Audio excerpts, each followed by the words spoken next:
સત્ય ઘટના કેનેડાની સંસાર સડક યુવતીને માત્ર એક જ આશા કાતિલ ઠંડીનો સુસવાટો આવ્યો અને બસ સ્ટોપ પાસે ઊભેલી 22 વર્ષની પિંકીએ ચામડીથી લઈને હાડકાં સુધી ધ્રુજ આવી ગઈ. એક તો કેનેડા જેવો અજાણ્યો દેશ, ઉપરથી કડકડતો શિયાળો, હવાના અણુમાં બરફની પોપડીઓ ઉડે. પિંકી ગુજરાતથી આવેલી, સાથે ગરમ વસ્ત્રો પણ તે લાવેલી, પણ એ કપડાં ગુજરાતના શિયાળા સામે રક્ષણ આપી શકે તેવા હતા. કેનેડાની કાતિલ બર્ફીલી હવાને રોકવાનું અને તેનું ગજું નહીં રડવું આવી ગયું. હજી તો માત્ર 4 જ દિવસ થયા હતા. મિત્રો, એને કેનેડામાં આવ્યા નહીં ને વાતને પપ્પાએ કહ્યું હતું, પિંકી બેટા, ત્યાં તને કોઈ વાતે તકલીફ નહીં પડે. કેનેડાના એક મોટા શહેરમાં આપણો નજીકનો એક સગો રહે છે. મેં એની સાથે ફોન પર બધી જ વાત કરી લીધી છે. શરૂઆતના 6-12 મહિના તારે એના ઘરમાં જ રહેવાનું છે. એ પૂરા ફેમિલી સાથે વર્ષોથી ત્યાં સેટલ થયેલા છે. તારા માટે અલાયદો રૂમ હશે. એની દીકરી પોતાની કારમાં ભણવા માટે જાય ત્યારે તને તારી જોબના સ્થાને મૂકતી અને લેતી જશે. તને ગરમા ગરમ નાસ્તો અને આપણું ગુજરાતી ભોજન પણ તને ત્યાં મળી રહેશે, તો તારી રીતે પગભર થઈ જશે. ત્યાં સુધી બધી જવાબદારી એમના માથે છે. પિંકીના પપ્પા કચ્છના એક જાણીતા શહેરમાં ડૉક્ટર હતા. બધી જ રીતે સુખી હતા, પણ પિંકીએ જ જીદ પકડી હતી, મારે ઇન્ડિયામાં નથી રહેવું, કાં તો ઓસ્ટ્રેલિયા જવું છે અને કાં તો કેનેડા. બેટા, આ બંને દેશો માટે મારી ના છે. પપ્પાએ શરૂઆતમાં વિરોધ કર્યો હતો. ઓસ્ટ્રેલિયામાં ત્યાંના લોકો આપણા વિદ્યાર્થીઓ સાથે મારઝૂટ કરે છે અને કેનેડામાં ઠંડી ખૂબ જ પડે છે. પણ છેવટે પિંકીની જીદ આગળ પપ્પા ઝૂકી ગયા હતા. 3 વર્ષમાં કેનેડામાં ગમે તે માણસ ગોઠવાઈ જતો હોય છે એવી માહિતી એમણે સાંભળી, એટલે એમને હા પાડી દીધી. પછી તો કેનેડામાં હીરા કાકીનો દીકરો મનસુખ એના પરિવાર સાથે રહે છે. એનો સરનામું અને ફોન નંબર પણ શોધી કાઢ્યા. મનસુખ સાથે વાત કરી લીધી અને એક શુભ દિવસે મંગળ ચોઘડીએ પિંકી બહેન છોકરીમાંથી પંખી બની ગયા અને પછી ઉડી ગયા ફરર કરતા. કેનેડાની દિશામાં મનસુખભાઈની પત્ની અને દીકરીએ 24 જ કલાકમાં પોતાનો અસલી ચહેરો પિંકીને બતાવી આપ્યો હતો. નજીકના લોહીનું સગપણ હતું, એની પણ શરમ ન રાખી. પિંકી ભણેલી હતી, ખૂબસૂરત હતી, મેનર્સવાળી હતી, તેમ છતાં એ જાણે દેશમાંથી આવી ચડેલી. કોઈ અભણ, ગંદી, ગમાર, ગામડિયા હોય એવું વર્તન બધા જ એની સાથે કરવા લાગ્યા. ચોથા દિવસે તો મનસુખ અંકલની છોકરીઓ સીધું પિંકીને જો પરખાવી દીધું. Indian, how dare you, thank you, come and stay with have some key. ગભરાઈ ગઈ. રૂમમાં જઈને એને ઇન્ડિયામાં તેના પપ્પાને ફોન કર્યો, પપ્પા, હું તો અહીં આવીને ફસાઈ ગઈ છું. મનસુખ અંકલના વાઈફ તો ખૂબ જ જબરા છે અને દીકરી તો દાનવ પુત્રી હોય એવું વર્તન કરે છે. મને જોઈને ડોડા તો એવા કચ્છાવે છે જાણે મને ઉપાડીને ઘરના બહાર નેકા જ જવા દેવાની હોય. હું શું કરું પપ્પા? શું કહે એમણે કહી દીધું, બેટા, પહેલી જે ફ્લાઇટ મળતી હોય એમાં બેસીને તું પાછી ઇન્ડિયા આવી જા. પણ પપ્પા, પિંકીના મનમાં જે વિચારોનું ઘનશ્યામ ચાલતું હતું તે હોઠ પર આવી ગયું. અહીં આવવા માટે તમે જે ખર્ચ કર્યો છે એ 4 જ દિવસમાં સપાણીમાં ફેંકી દેવાનો. હું ક્યાંક બેંક ગેસ્ટ તરીકે રહેવાનું શોધી કાઢું તો? 2 કલાકમાં પિંકીએ 25 ફોનના ચક્કરડા ગુમાવી કાઢ્યા. બધા જ ભારતીયોના ફોન નંબર. છતાં પેન ગેસ્ટ તરીકે રહેવાના ભાવ સાંભળીને પિંકીના તો હાજા જ ગગડી ગયા.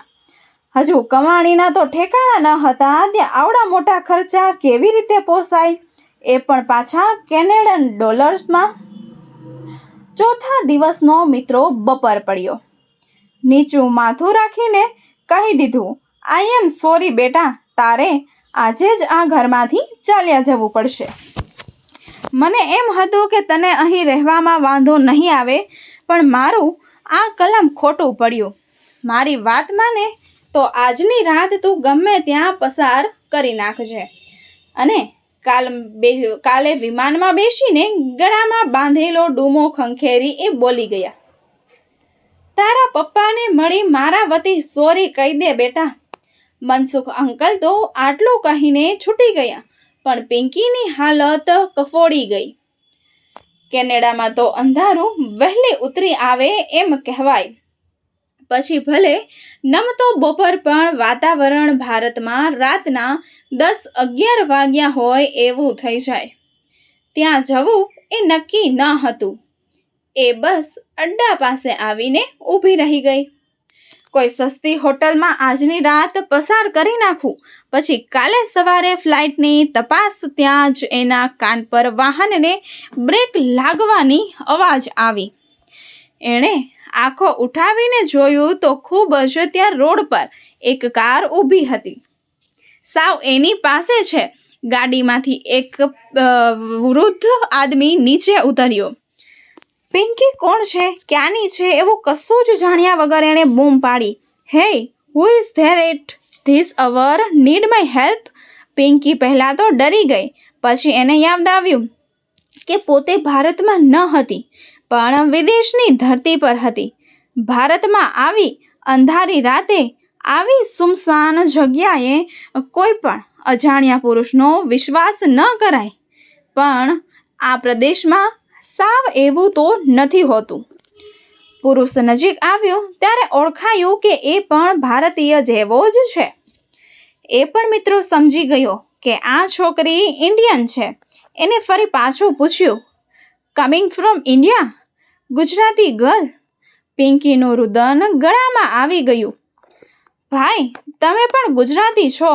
હા બહેન, હું અમદાવાદનો છું. 10 વર્ષથી અહીં. જો તું ક્યાંની છે? હું કચ્છની છું. એના શહેરનું નામ પણ જણાવી દીધું. પહેલાંની શહેરનું નામ સાંભળીને રસ પડ્યો. આઈસીએ શહેર સાથે તો મારી લાઈફનું એક મીઠું સંભારણું જોડાયેલું છે. ત્યાં એક ડૉક્ટર સાહેબ રહે છે. બહુ ભલા માણસ છે. ત્યાં ફિઝિશિયન તરીકે પ્રેક્ટિસ કરે છે. એમનું નામ મને આજે પણ યાદ છે. અરે, પિંકીએ કહ્યું, અરે એ તો મારા પપ્પા છે. પિંકી પૂછડી પડી, વોટ, તું એમની ડોટર છે? વોટ એ પ્લેઝન્ટ સરપ્રાઈઝ. બેટા, તું અત્યારે તકલીફમાં લાગે છે. મને તારી મદદ કરવાની જરૂર છે. પિંકી રડી પડી. ગળામાં અટવાઈ રહેલું રુદન બહાર ઠલવાઈ પડ્યું. એને બધી હકીકત જણાવી દીધી. પેલા પુરુષે કહ્યું, બેટા રડ નહીં, હું તને એક વાત કહું. વર્ષો પહેલાં જ્યારે હું ભારતમાં હતો ત્યારની આ હું તને વાત કરવા માટે જઈ રહ્યો છું. હું ત્યાં દવાની કંપનીમાં નોકરી કરતો હતો. મેડિકલ રિપ્રેઝેન્ટેટિવ હતો. અમારું કામ જ એક શહેરથી બીજા શહેરમાં રખડવાનું અને અલગ અલગ ડૉક્ટરોને મળવાનું. એમને અમારી કંપનીની દવાઓ વિશે ગુલાબી ચિત્ર દર્શાવીને વિનંતી કરવાની કે તમે આ જ દવાઓ લખજો. એકવાર ભર ઉનાળામાં હું કચ્છના એક શહેરમાં મારી ફરજ બજાવી રહ્યો હતો. બપોરના 2:30 વાગ્યા હતા. સવારના ચા નાસ્તા પછી પેટમાં કંઈ પડ્યું જ ન હતું. હું તારા પપ્પાનો કોલ પતાવવા માટે પહોંચી ગયો. સાહેબ થોડીવાર પહેલાં જ કન્સલ્ટિંગથી પરવારીને ઉપરના માળે એમના ઘરે લંચ માટે ગયા હતા.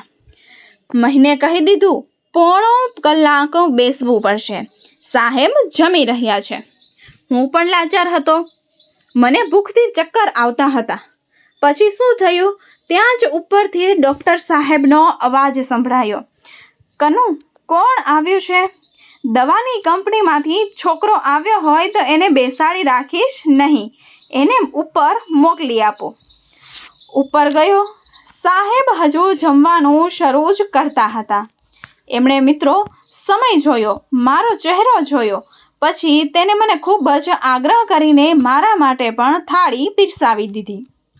બેટા, મારી કરિયરમાં મેં ડૉક્ટરો તો ઘણા જોયા છે, પણ આવો માણસ પહેલી વાર જોયો. તો તું મારા પર વિશ્વાસ મૂકી શકે છે. હજુ પણ તને શંકા હોય તો મને તારા પપ્પાનો નંબર આપ. હું તારી સામે જ તારા પપ્પા સાથે વાત કરી લઉં.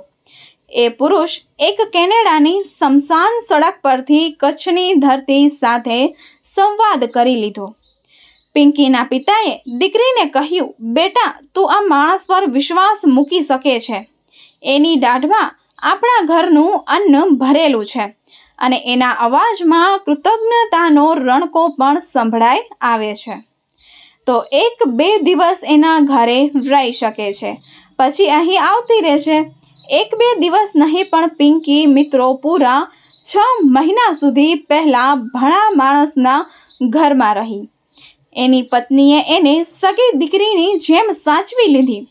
ફાસ્ટ ગુજરાતી ભોજન, કેનેડાની સામે રક્ષણ આપી શકે તેવા ગરમ કપડાં, સારી જોબની તલાશ અને આવવા જવા માટેની કારની પણ સગવડ, આ બધું જે પરિવારે પ્રેમથી પૂરું પાડ્યું.